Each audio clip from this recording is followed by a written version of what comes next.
ये second video है MSME policy regulatory and legal framework related.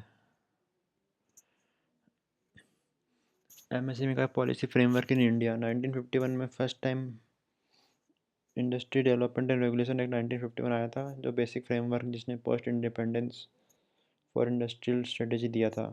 उसके बाद पिछले वीडियो में मैंने बताया था आपको एमएसएमई डीओ डेवलपमेंट ऑर्गेनाइजेशन 1954 में बना था। इसका क्लियर नेम था स्मॉल इंडस्ट्री डेवलपमेंट ऑर्गेनाइजेशन। फिर अपना एपेक्स बॉडी है ये ग्रोथ फॉर एमएसएमईज के लिए।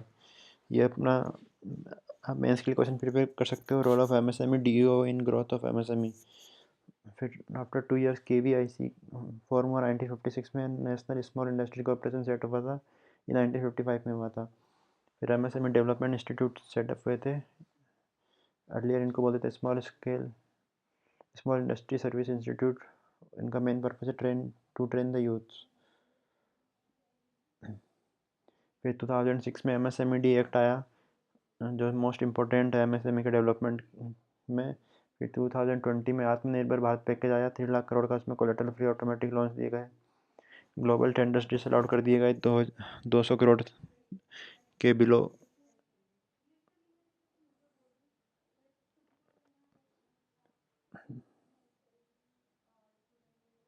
पब्लिक प्राइवेट पार्टनरशिप को थोड़ा इम्पोर्टेंस दिया गया। एमएसएमई एक्ट उसमें टोटल 6 चैप्टर्स है। एमएसएमई एक्ट का भी अलग वीडियो बनाऊंगा मैं, उसमें आप उस पढ़ सकते हैं। और एमएसएमई एक्ट का मेन तो आपको पीडीएफ डाउनलोड करना चाहिए, जो ऑफिशियल है उसको पढ़ लोगे तो भी कंप्लीट हो जाएगा आपका। बहुत छोटा सा पीडीएफ है, वो मैं शेयर कर दूंगा इस वीडियो के डिस्क्रिप्शन में। फिर एक विलेज इंडस्ट्रीज़ क्या होता है, रीडिफाइंड इन केवीआईसी एक्ट 1956।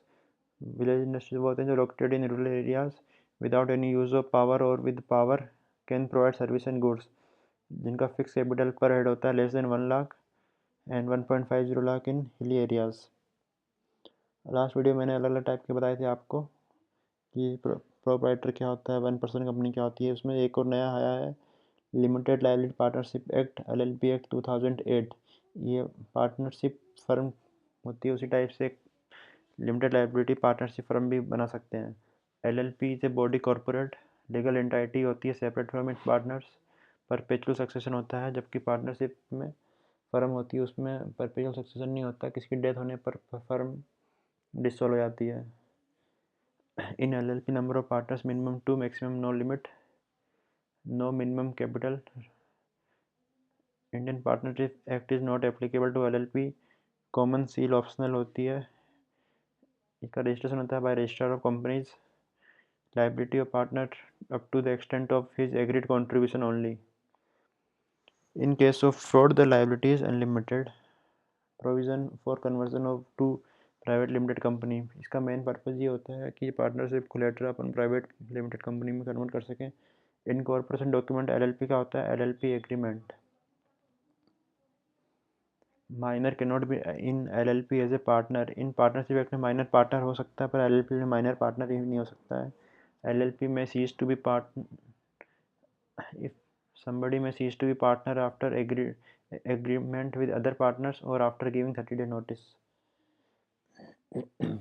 एक एसएमई एक्सचेंज आज शुरू हुआ है 2012 में, जहाँ एसएमई के आईपीओ होते हैं वो लिस्ट हो जाते हैं एसएमई एक्सचेंज पर। तो 2 इम्पोर्टेंट एसएमई एक्सचेंजेज हैं। एक बीएससी एसएमई प्लेटफॉर्म होता है, जहाँ सबसे पहले जो लिस्टिंग हुई थी वो बीसीबी फाइनेंस कंपनी की हुई थी। एक इमर्स प्लेटफॉर्म भी है जो एनएससी ऑपरेट करता है, नेशनल स्टॉक एक्सचेंज, और BSC Bombay stock exchange. Next is SEBI guidelines for SME capital raising. Post issue paid up capital less than 25 crore. Minimum number of allotment 50। Minimum IPO application size per lot ₹1 lakh.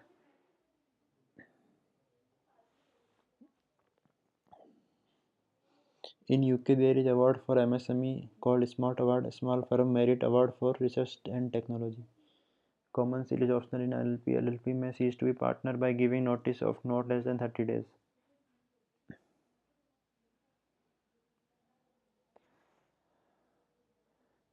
TREAD Trade Related Entrepreneurship Assistance and Development Scheme for Women। ये normal full form आपको याद नहीं करना है।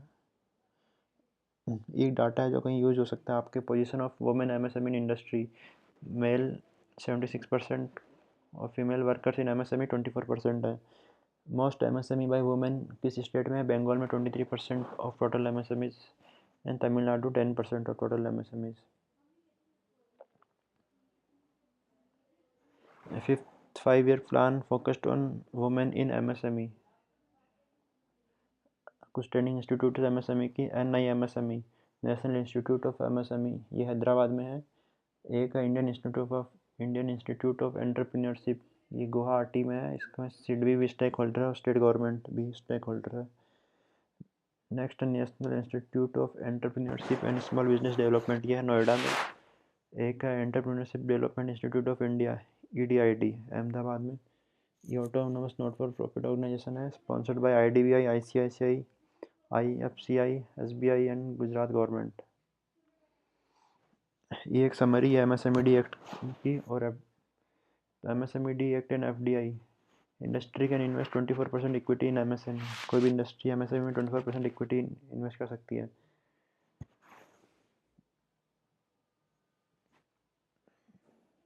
If equity go beyond 24%, it loses MSME status. No restriction on equity holding by NRI in MSME. 100% export-oriented unit application to be filed to Secretariat for Industrial Approval. Benefit क्या होता है export oriented units का? No licence for import required, 100% FDI permissible, EFC exchange earner foreign currency account facility मिल जाती है। FDI proposal pertaining to MSME are scrutinized and cleared by Ministry of MSME. Public procurement policy और MSME, एक MSME के लिए government की public procurement policy है, मतलब जो भी गवर्नमेंट प्रोक्योर करेगी उसका कुछ परसेंटेज MSME से प्रोक्योर करना पड़ेगा। ये पॉलिसी 2012 में आई थी। तो 25% of total procurement must be by MSME। Out of this 3% is reserved for women, 4% of reserved for MSME owned by SC/ST. From 2015, public procurement policy is mandatory.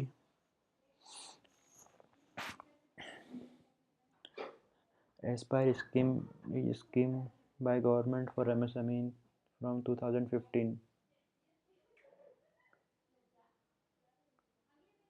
Aspire का full form है a scheme for promotion of innovation, rural industries and entrepreneurship. तो under innovation part there is setup of tech business incubator. Under rural industries there is setup of livelihood of business incubators. And under entrepreneurship development there is formation of fund with SIDBI. Tech center, there are 18 tech centers in India.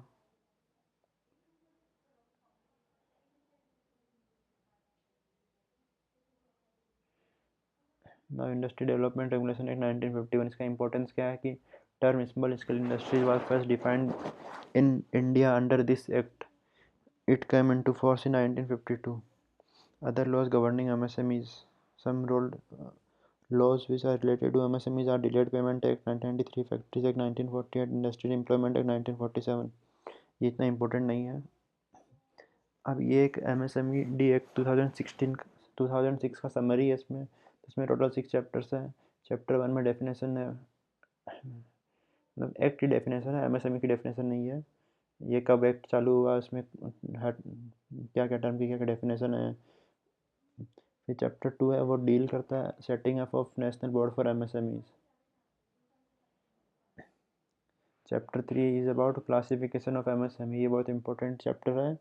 MSME classification, plant and machinery की specification का वो इसमें है। Advisory committee on memorandum of MSME, ये भी important है। Distinction between enterprise engage in manufacturing और production of goods and pertaining to an industry specified in first schedule of Indian development education 1951।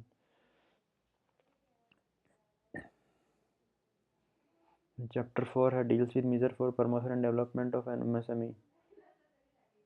Chapter 5 deals with measure to prevent delayed payment to MSME, micro and small enterprise facilitation centre. ये chapter 5 भी बहुत important है। And chapter 6 deal with miscellaneous provisions like appointment of officers and other employers level, levy of penalties etcetera. तो starting के 5 sections, शो title and commencement, second है definition, third है important establishment of board for MSME, fourth है removal of member from board, fifth है function of board. ये PDF मैंने attach कर दी है, आपको पीडीएफ लेना है, फिर उसके बाद अपने खुद के नोट्स भी बनाने हैं।